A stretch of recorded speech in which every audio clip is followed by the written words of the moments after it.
خاتم النبيين وسيد المرسلين أبي القاسم محمد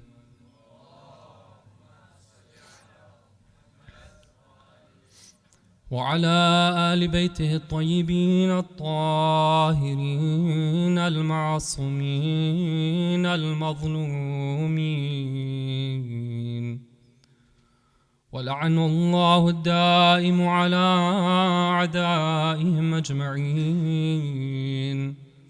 من ليلتنا هذه إلى يوم الدين. السلام على الحسين وعلى علي بن الحسين وعلى أولاد الحسين وعلى أصحاب الحسين.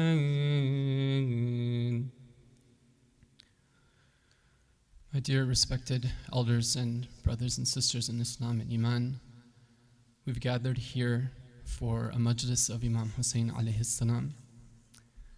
And this is truly a blessing which we should be turning to Allah Ta'ala in gratitude.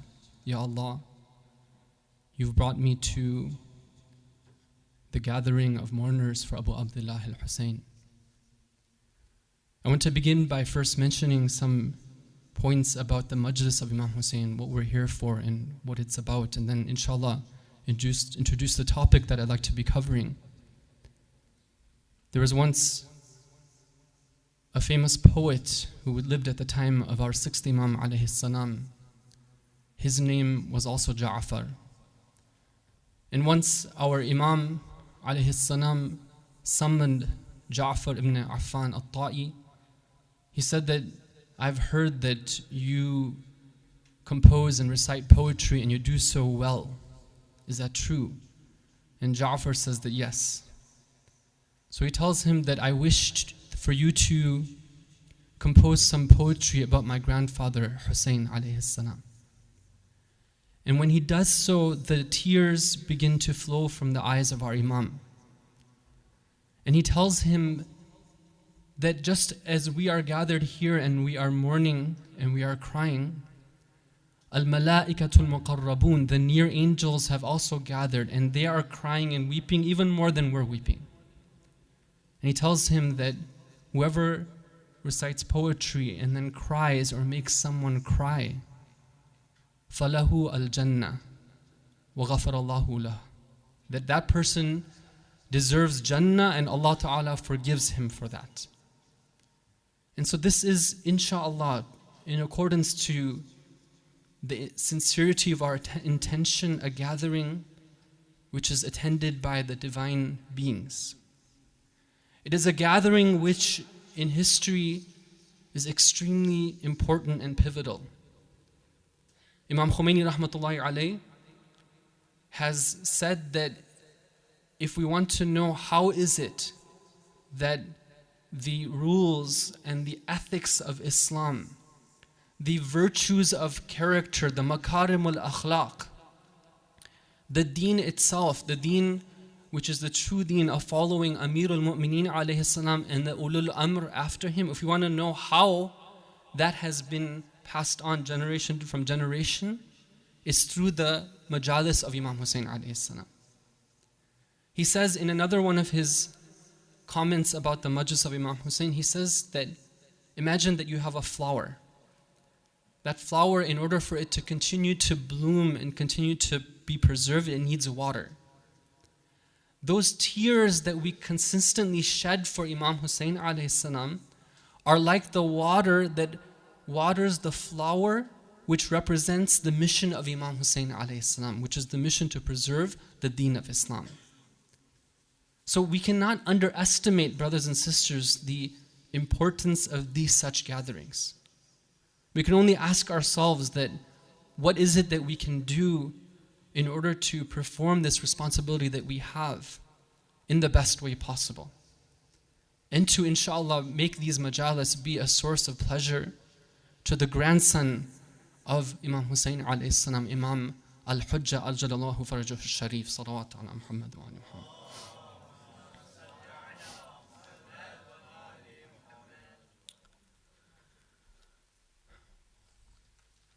What are we here for and what do we want to accomplish? There is a brilliant analysis that the Supreme Leader Ayatollah Khamenei has made regarding the incidents of Karbala. He says that we can discuss this tragedy and this event from three perspectives. Number one, we can look at the causes behind why it happened. What were the motivations? Number two, he says that we can look at the dars, meaning the lessons that we can derive from it.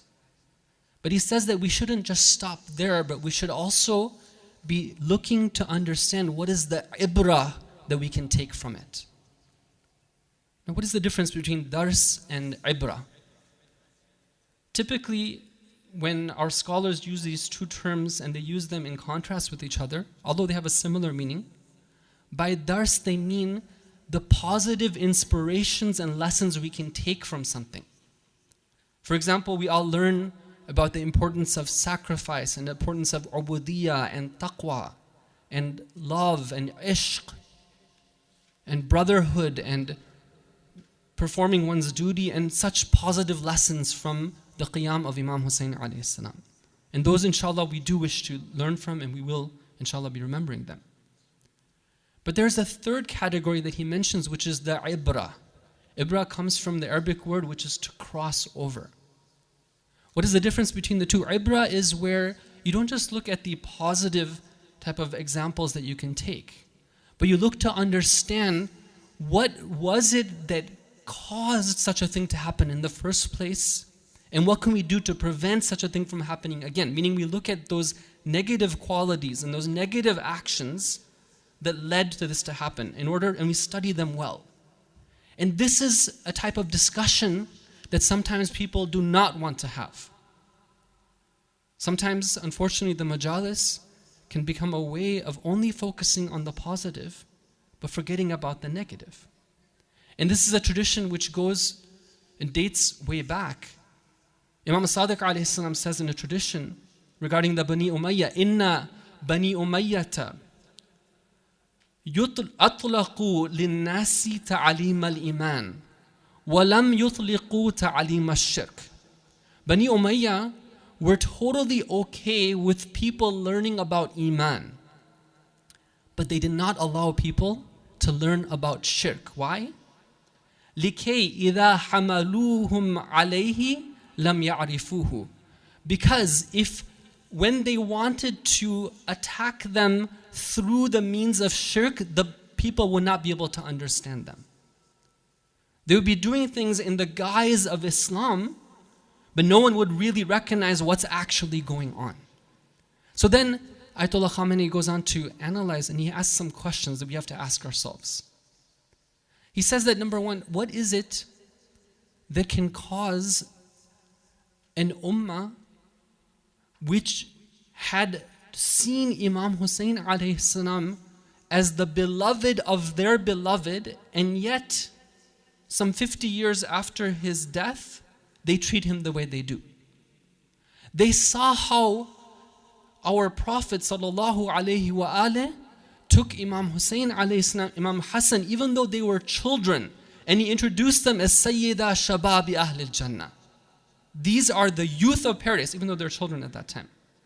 He saw how much love, they saw how much love he showed them.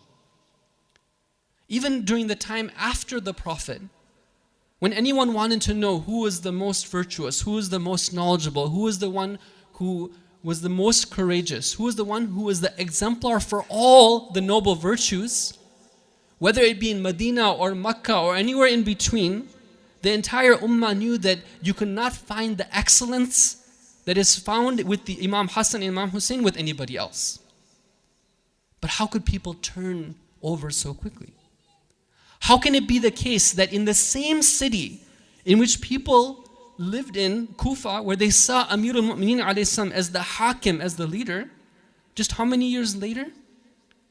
20 years later, they are parading the heads of his children and grandchildren on spears in that same city. How can it be the case that an ummah can accept the likes of Yazid as their leader? These are deep questions that we have to understand. And I want to turn that question to you tonight. Have you ever thought about this? That what was the main reason why people turned against Imam Hussein alayhi salam? What was the main reason why you had scores of so-called believers and Muslims who were silent in the face of the oppression? What was it? Some of our scholars have analyzed, make a very beautiful analysis of people in society on the basis of some of the teachings of Amir al-Mu'mineen alayhi salam. A type of sociology, but derived from the teachings and the pure teachings of the Ahlulbayt. They say that we can divide people in society, whether it be at that time or this time, into three main categories with respect to how much they are committed to truth. There are one group of people who are the worst of people. They have nothing to do with the truth. All they do is pursue their lower desires. And these are people who, in Nahj al-Balagha, Amir al-Mu'mineen alayhi salam, he actually says that perhaps we can compare animals to them. He doesn't say that we can compare them to animals.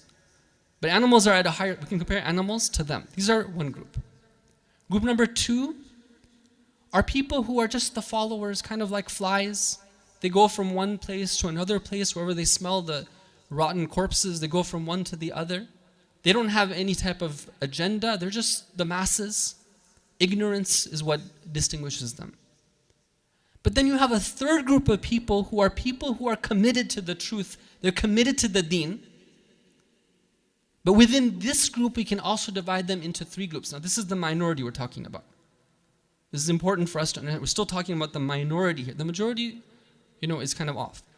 In the minority, we divide that into three groups. These are people who are all committed to the truth, but we have three groups within them. Number one, we have people who are committed in principle to the truth. They like the idea of truth.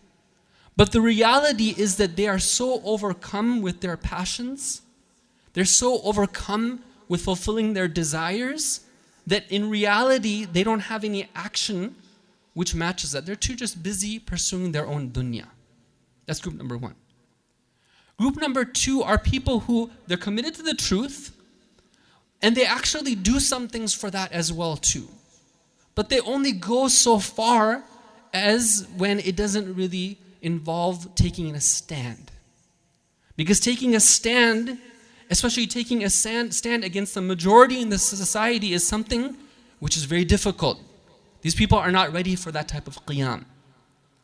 But then you have a third group of people, and if you've been following with me, this is the third group of the third group. The third group of people are those who are committed to the truth. And they are willing to put everything on the line for that truth. They have committed themselves completely towards this cause. Even if it involves doing a qiyam, even if it involves standing in front of the society, even if it involves sacrificing everything that they have. Now, brothers and sisters, if we look and see who are the people who are left on the day of Ashura with Imam Hussein alayhi salam, we see that it's these type of people. The people whom Allah Ta'ala helps His deen through these people. On the other side, you had all sorts of assortments of other people. You had the people who were the pure evil ones. You had the people who were just lip service to the truth. You had the people who actually might have done some things for the truth in their life, but they weren't willing to take a stand against a society. If we want to categorize the people who are on the other side against Imam Hussein alayhi salam on that day of Ashura, the characteristics perhaps that we could say unites them all is that they were people who were worshippers of their hawa. Hawa meaning their lower desire. They were people who had strings of attachment from their hearts and passions and desires that they were not able to put aside when it came time to stand for the truth. On the other hand, if we go and look at the hearts of the believers, the true believers, the shuhada, what was in their hearts? What kind of attachment did they have in their hearts? Rather than saying it for myself, let me quote to you something from Amir al-Mu'mineen alayhi salam, if you can help me with the salawat ala Muhammad wa ala Muhammad.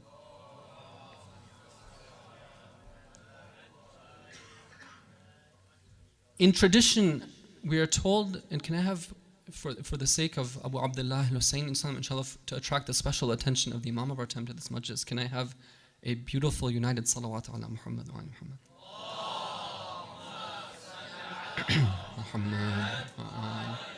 Ahsantum, jazakumullah khairan.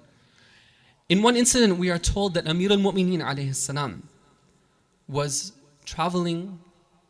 This was before the time, of course. He was traveling through Karbala, and he stopped there with his army. And he says something to the surprise of his companions. He says that this place here is manakhu rikabin wa masari'u ushaqin. He starts to describe this land as being a place where hundreds of prophets and hundreds of their grandsons have been buried. He says this is the place which is the stopping place, the place of dissension and rest for people who are mounted. It's a place which is the killing ground of the ushaq, of the people who had ishq, people whose hearts were filled with love. So if we want to say what was the main difference between these two, we can say on one hand you had people who had love for their own passions and their desires. On the other hand, you had people whose hearts were pure of these desires. The only one who could be with Imam Hussein alayhi salam was the one whose heart was cut off from these desires. And so, because of this important ibrah that we get from analyzing the tragedy of Karbala, I have chosen as our topic for these series to be an examination of the idol of the self, the idol of the hawa, the idol of the nafs. Why is it called an idol? I want to mention a few brief traditions regarding idols. Idols in the history of humanity go back a very long way. Scholars who have analyzed this, they say that there are multiple traditions, perhaps all of them are true, regarding how they originated. And because we're going to be talking about the idol of self, it's important for us to at least have a background of what we're discussing and how idols are related to the self. One tradition says that it was soon after the time of Nabi Adam alayhi salam that there were some pure individuals in the community, people who were known as Wud and Suwa and Yaghuth and Ya'uq and Nasr. And these were people who had an impact on people, and when they died, people were missing them.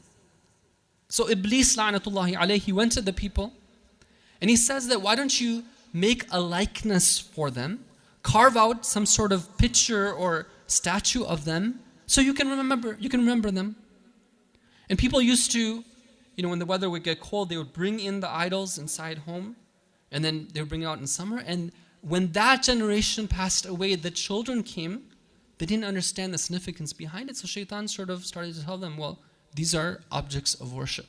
And it took off from there. And these became some of the main idols that were worshipped in history. And one tradition says that these same original idols that were worshipped at the time of Nabi Nuh alayhi salam, they were buried in the ground with the great flood. But they resurfaced at the time of the Jahili era. And so at that time, these great idols were unearthed from the ground, and suddenly people were once again worshipping the idols of the past. Another tradition says that the idol worship began at the time of Nabi Ismail alayhi salam. Nabi Ismail and his progeny settled in Mecca, where it was the haram of Allah. And as they started to migrate away from the haram, they wanted some sort of keepsake. And so what they would do is they would take rocks as kind of like a memoir or a souvenir. And eventually the reason why these rocks had reverence began to be changed and thwarted by shaitan, and people started to worship them. Or other people say that people used to, after the death of Nabi Adam alayhi salam, they used to do tawaf around his grave. And when Nabi Nuh alayhi salam put an end to this, then as a result, kind of to show that they were upset, then shaitan introduced idols to them. So this was some of the origins of idol worship. And idols throughout time have been built through a very wide variety of materials. It can be stone, it can be wood, it can be other things. It can even be clay. It can even be food. We're told in some historical traditions that People, for example, would make cheese, and I guess certain tribes were really, had a great affinity for cheese, so they would worship their cottage cheese, and this would be an idol for them. Now, what were they getting from the idols? And the reason why I'm saying this is because we want to connect the idol worship to the hawa. When we go to the Quran gives us different reasons for why people worship the idols. Allah Ta'ala in Surah Maryam, He says, اتَّخَذُوا مِن دُونِ اللَّهِ آلِهَةً لِيَكُونَ لَهُمْ عِزَّةً. People are seeking izzah from these idols.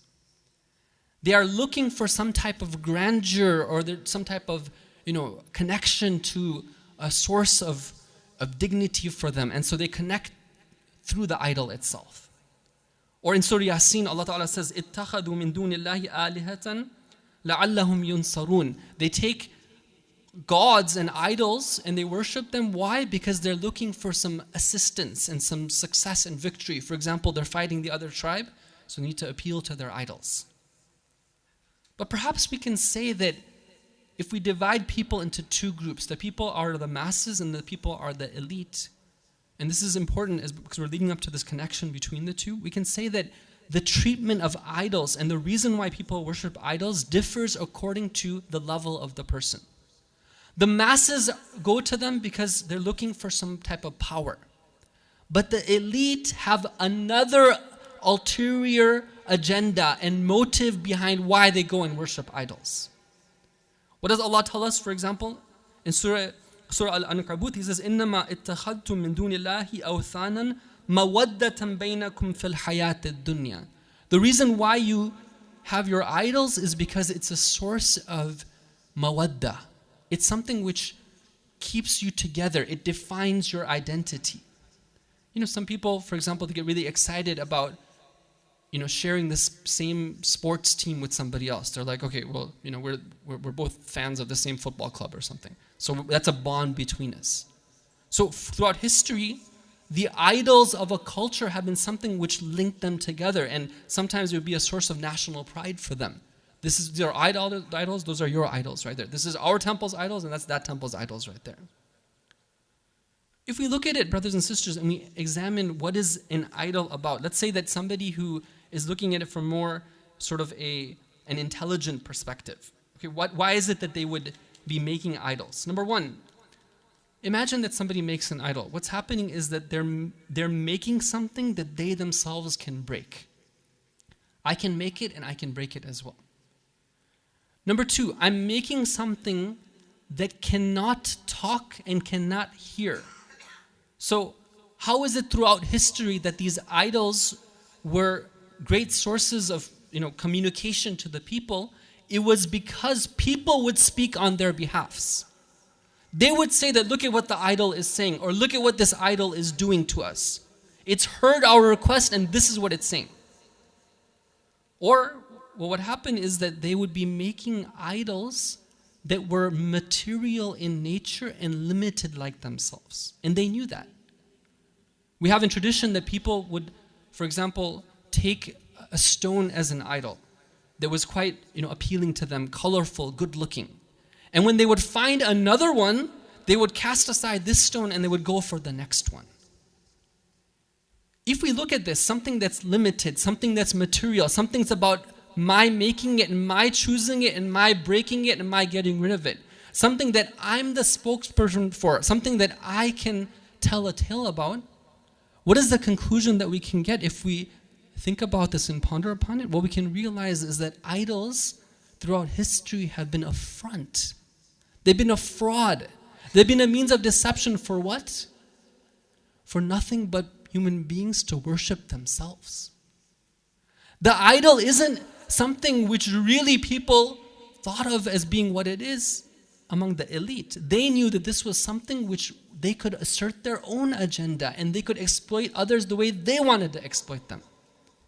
In other words, the idol is all about the idol of the self. And this is something that would make Rasulullah sallallahu alaihi wasallam cry. We're told in tradition, we're told in hadith, that one time there was a companion of our Prophet who comes to him and he sees something in his face that makes him unhappy, meaning the companion unhappy. So he asks the Prophet, he says that, why is it that I see you in this state of mourning and crying? He's saying that I know, and to paraphrase here, I know my people. They are not going to be people who worship a sun or a moon or an idol they make with their own hands or a rock. But rather they're going to be worshiping, in this example he says, what other people are going to be thinking about them. Meaning that what is going to matter to them is not God, right? But rather something about themselves and their own appreciation in the eyes of people. In another hadith which is reported from Rasulullah, he says that أَعْدَى عَدُوِكَ نَفْسُكَ الَّتِي بَيْنَ جَنْبَيْكَ, meaning that the most severe of your enemies is your very own self that is right in front of you. You don't have to look at which idol is going to be carved on next. You yourself and your attachments and your lower desires, these are the things which is the source of your worship. So brothers and sisters, we hope to be looking at various practical manifestations of the idol of self in our society today. And if any one of us think that, we're free of this type of idol worship, we need to ponder very deeply. If we look at, for example, and we see, why is it that sometimes we have major problems in our families? One of the reasons is because of the idol of self. If you look and see, why is it that people have such a problem in understanding what the Islamic system of governance and leadership is and the way the communities ought to be organized? A lot of times it's the problem of the idol of self. If we want to understand why is it that sometimes we're people who are doing ibadah regularly, but this ibadah is something which doesn't take us anywhere, we don't feel any spiritual connection to it, again, we can look at the idol of the self.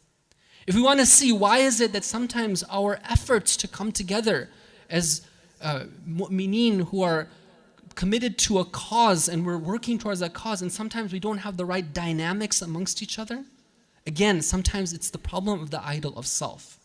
Inshallah, if Allah gives us the tawfiq, I wish to be able to look at these different manifestations of this over the upcoming nights. The last thing I want to, inshallah, mention for tonight, we have a shorter program tonight, inshallah, we'll have more time in the upcoming programs, is that when it comes to these majalis, there are certain adab that we want to be observing. The great ulama of spirituality, they say that, for example, when it comes for salah, if you want to be able to attain some of the higher levels of salah, you have to make sure that you observe the adab of salah. How is it, for example, that you take wudu while performing the dua as well too? How is it that you're supposed to place your hands when you're standing in prayer and in the ruku and the sujood? How should you sit in between the two? All these have certain adab regarding them. The same way, if we want to take the benefit of azadari and majalis of Imam Hussein alayhi salam, we have to be observing those adab. Now, I don't have time to go into many of them, but I'll just mention a couple of them. Inshallah, if Allah gives us the tawfiq, we'll mention a couple of them later. One of them that Ayatollah Jawadi Amali mentions, he says that no one should enter the majalis of aza without being in wudu. It's very interesting. He doesn't say that it's good for you to do wudu or you should do wudu. He says no one should enter it without doing wudu, especially the young people. And they should do wudu with this intention that I wish to enter into the majlis of aza in a state of purity and goodness. It's very interesting to see this aza as being an act of ibadah. The second one comes from Ayatollah Khamenei, hafidahullah. He says that when it comes to these majalis, and I'm saying these for myself, brothers and sisters, and inshallah you can benefit as well, that let's treat these majalis as ways of connecting to Imam Hussein alayhi salam. Imam Hussein alayhi salam is very much alive. He's very much aware of your and my presence right here, right now. And his sacrifice was something that was made for this religion and for the practice of it to be kept alive. This is a time for us to not just be here with our body, but with our hearts as well. Another point that's mentioned by Ayatollah Khamenei is that the majalis of Imam Hussein should not be majalis which are secular in nature. Secular meaning that you take it and you make it be something which is superficial. We want to make sure that we cover those issues that we need to cover. As Imam Khomeini said, that the majalis should be covering those current issues which are really a problem that we need to address. And the last point I want to mention, which is mentioned by Ustad Abbasi, he says that, and this is particular for those people who are doing tabligh of the deen, that in the majalis of Imam Hussein you shouldn't be afraid to say what you have to say. Allah says in the Quran that when it comes to our prophets, وَمَا عَلَى الرَّسُولِ إِلَّا الْبَلَاغُ الْمُبِينُ. The prophet only has to do two things. Balagh, which is mubin. He has to convey the message and he has to do so in a clear way. These majalis are not about trying to wow the audience with the best voices and the best, like themes that everyone is just happy with.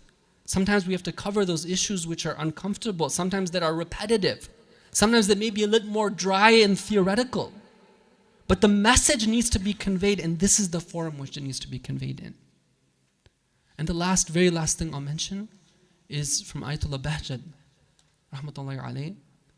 He says that, very interesting, he says that this was at the time of the imposed war. And he says that these tawassul and these majalis, you should know the importance of them. He says during the old times when people would be affected by bala, then in Najaf, he says that they would turn to these type of gatherings to get rid of that bala. For example, when there was a plague, they would have majalis, even in the bazaar they would have majalis. Because they knew that when it comes time to get our du'as answered, when it comes time when we don't have anywhere else to go, then we have to go begging at the doorstep of the Ahlulbayt alayhim as-salam. And he says that, where are we with respect to this? We have our own problems. We don't have any solution for them. Why don't we make use of, why don't we enter into that door of rahmah of Allah, which is tawassul to the Ahlulbayt alayhim as-salam. And so with that, we do tawassul to the Imam of our time, and we ask him to accept us as the true azadar of Imam Hussein alayhi salam, wa sallallahu ala Muhammad wa alihi at-tahirin.